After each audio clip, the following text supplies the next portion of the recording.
Hi friends, welcome to not వైద్యం. ఈ రోజు మనం చాలా మంది కూడా నాకు హస్తప్రయోగం గురించి కాల్ చేసి చాలా రకాలైనటువంటి డౌట్స్ అడుగుతున్నారండి. కొంతమంది అనేక రకాల అపోహలకు పోయి దీనివల్ల నష్టమా లాభమా తెలియక సతమతం అయిపోతున్నారు. అసలు హస్తప్రయోగం వల్ల లాభమా నష్టమా ఇలాంటి అపోహలు ఇంకా చాలా మందిలో ఉన్నాయి. చాలా రకాలైనటువంటి అంటే అబద్ధపు ప్రచారాలు చాలా మందిని ఎన్నో రకాలైనటువంటి యూట్యూబ్ ఛానళ్లలో చూసి అసలు ఏంటి, ఏది కరెక్ట్ ఏది రాంగ్ అని తెలుసుకోలేక అసలు చేయాలా వద్దా, చేయకపోతే ఏ సమస్యలు వస్తాయి, చేస్తే ఎలాంటి సమస్యలు వస్తాయి, ఆల్రెడీ ఎక్కువగా సమస్యలు ఫేస్ చేసిన వాళ్ళ పరిస్థితి ఏంటి, అసలు ఇవన్నీ ఎందులో ఎంతవరకు నిజం అనేది ఈ రోజు మనం తెలుసుకుందామండి. హస్తప్రయోగం వల్ల ముందుగా ఎలాంటి సైడ్ ఎఫెక్ట్స్ వస్తాయని చాలా మంది భయపడుతున్నారు. ముందుగా హస్తప్రయోగం అధికంగా చేస్తే అంగస్తంభన సమస్యలు వస్తాయా అంటే హస్తప్రయోగం అనేది ఎప్పుడన్నా ఒకసారి అంటే సుమారుగా 4 రోజులకు 3 రోజులకు ఒకసారి చేసుకోవడం వల్ల ఎలాంటి సమస్యలు రావండి.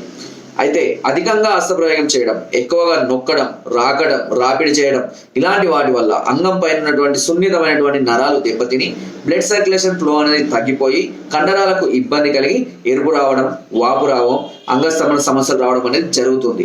చాలా మంది నాకు కామెంట్స్ లో పెడుతున్నారు, మీరు హస్తప్రయోగం మంచిది కాదంటారు, మళ్ళీ హస్తప్రయోగం చేసుకోమంటారు ఎందుకు అని.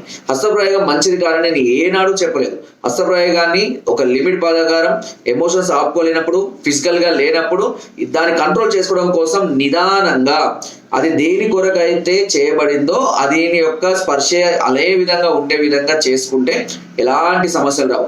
భార్యతో కలవడము హస్తప్రయోగము రెండూ సమానమే.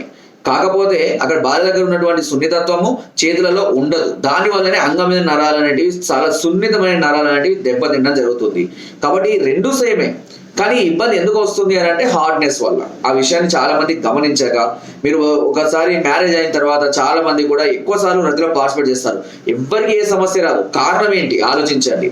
హస్తప్రయోగంలో జరిగేది ఏంటి అది కూడా సేమే, కానీ కారణం ఏంటి, ఎందుకు ఇబ్బందులు వస్తున్నాయి అది కూడా ఆలోచించండి. సో హస్తప్రయోగం చేయడం తప్పని నేను ఎప్పుడు కూడా చెప్పలేదు. ఒక లిమిట్ ప్రకారం, ఒక పద్ధతి ప్రకారం ఎమోషన్స్ కంట్రోల్ చేసుకోవడం కోసము ఇలా చేసుకోవడం వల్ల ఏ సమస్యలు కూడా రావు. అండ్ మరొక అపోహ కూడా ఉంది, శీఘ్రస్ఖలనం సమస్యలు వచ్చే అవకాశం ఉంటుందా? కొంతమందికి ఇలాంటి సమస్యలు వచ్చే అవకాశం కూడా ఉంది. ఎప్పుడు అధికంగా చేసుకున్నప్పుడు వచ్చే అవకాశాలు కూడా చాలా మందికి ఉన్నాయి. అండ్ రెండవది, అంగం చిన్నగా అయిపోతుందా?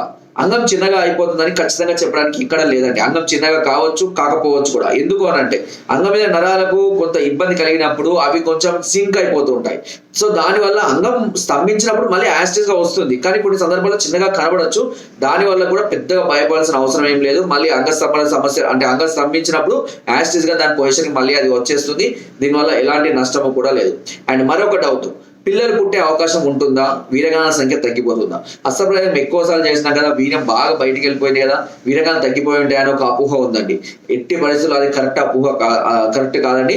వీర్యము తగ్గిపోవడము, హస్తప్రయోగం చేస్తే పిల్లలు పుట్టకపోవడం అనే అటువంటి అసలు డౌట్స్ అనేటివి మీరు పెట్టుకోకండి. దానికి దీనికి ఎలాంటి సంబంధము లేదు. ఇలా చాలా మంది కూడా ఇంకొక డౌట్ కూడా ఉందండి, హస్తప్రయోగము అధికంగా చేసిన తర్వాత ఇది కరెక్ట్ కాదు, దీనివల్ల ప్రాబ్లమ్స్ వస్తున్నాయి అని తెలుసుకొని చాలా మంది ఒకేసారి ఆపేస్తారు. ఇలా ఒకేసారి ఆపడం కూడా చాలా ప్రాబ్లం. దీనివల్ల బాడీ అంతా కూడా డిస్టర్బ్ అవుతుంది, హార్మోన్ లెవెల్స్ ఇన్బ్యాలెన్స్ అవుతాయి, శీఘ్రస్ఖలనము, స్వప్నస్ఖలనం, నిద్రలో వీర్యం పడిపోవడం లాంటి జరుగుతుంది. ఎందుకంటే ఎంత ఉన్నా కూడా మనిషికి హార్మోన్స్ ఉంటాయి కాబట్టి అలాంటి ఆలోచనలు రాకుండా ఎప్పుడు కూడా కంట్రోల్ చేసుకోలేము. ఖచ్చితంగా 1 రోజు 2 రోజులకు ఒకసారైనా ఖచ్చితంగా వీటికి సంబంధించినటువంటి ఆలోచనలు వస్తుంటాయి. ఇలాంటి ఆలోచనలు వచ్చినప్పుడు ఆటోమేటిక్ గా హార్మోన్స్ అనేవి రిలీజ్ అవుతూ ఉంటాయి, అంగం స్తంభిస్తూ ఉంటుంది. వీర్యం బయటికి పోకపోయేసరికి ఆటోమేటిక్ గా నిద్రలో కొన్ని కళలు వచ్చినా లేదంటే కళలు రాకపోయినా మూమెంట్స్ వచ్చినా కూడా స్ఖలనం అయ్యే అవకాశం ఉంటుంది. సో దాన్ని స్వప్నస్ఖలనం అంటారు. కొద్ది రోజులకి ఇది ఏమవుతుంది అంటే నరాల బలహీనతలాగా ఏర్పడిపోయి చాలా బలహీన పడిపోతూ ఉంటారు.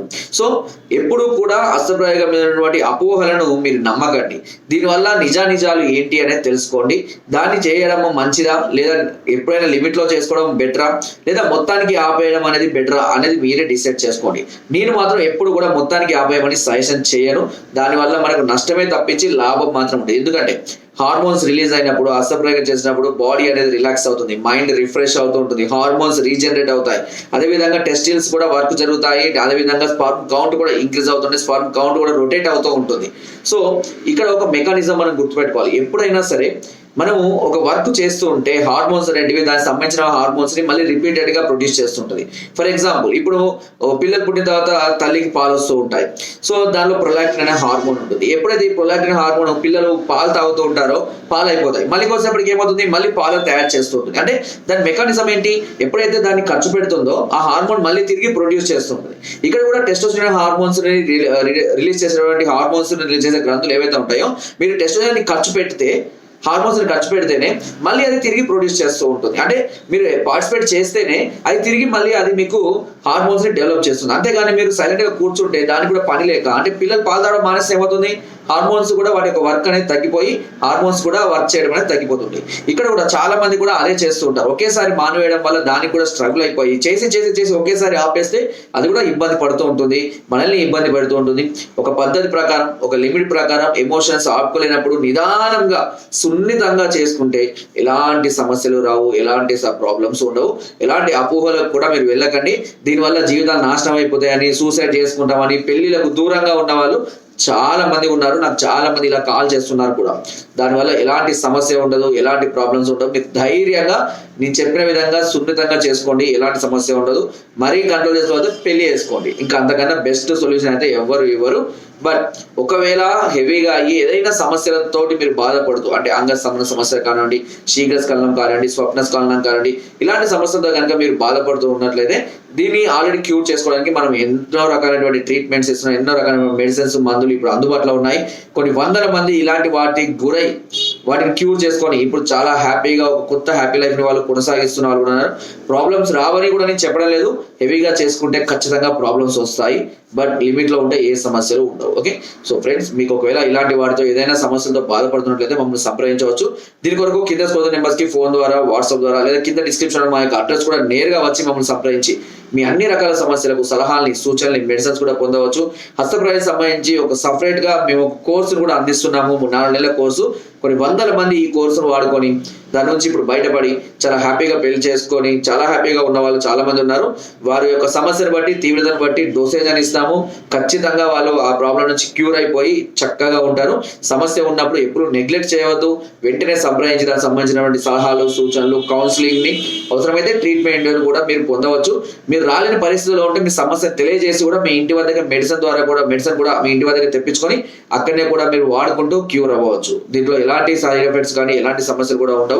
అండ్ మనం రెగ్యులర్ గా హైదరాబాద్ లో కూడా క్యాంప్స్ కండక్ట్ చేస్తున్నామండి. ఎవరైనా ఇంత దూరం రాలేని వారు ఉంటే ముందుగా నన్ను కాంటాక్ట్ అయ్యి హైదరాబాద్ క్యాంపుకు అక్కడ కూడా వచ్చి మీ సమస్యను పరిష్కరించుకోవచ్చు. అక్కడ నేను నాతో నేరుగా కూడా మాట్లాడి మెడిసిన్స్ కూడా పొందవచ్చు. నా వీడియో కనుక మీకు నచ్చినట్లయితే లైక్ చేయండి, షేర్ చేయండి అండ్ సబ్స్క్రైబ్ చేయడం మాత్రం అస్సలు మర్చిపోదు. చాలా మంది చూస్తున్నారు బట్ సబ్స్క్రైబ్ చేయడం లేదండి. దయచేసి అందరూ కూడా సబ్స్క్రైబ్ చేసుకోండి. అండ్ కింద డిస్క్రిప్షన్ మన గ్రూప్ లింక్ ఉంది, లింక్ ద్వారా జాయిన్ అవ్వండి. మరెన్నో అద్భుతమైన చిట్కాలని అందులో ఎప్పటికప్పుడు పంపిస్తూనే ఉంటాను. Thank you.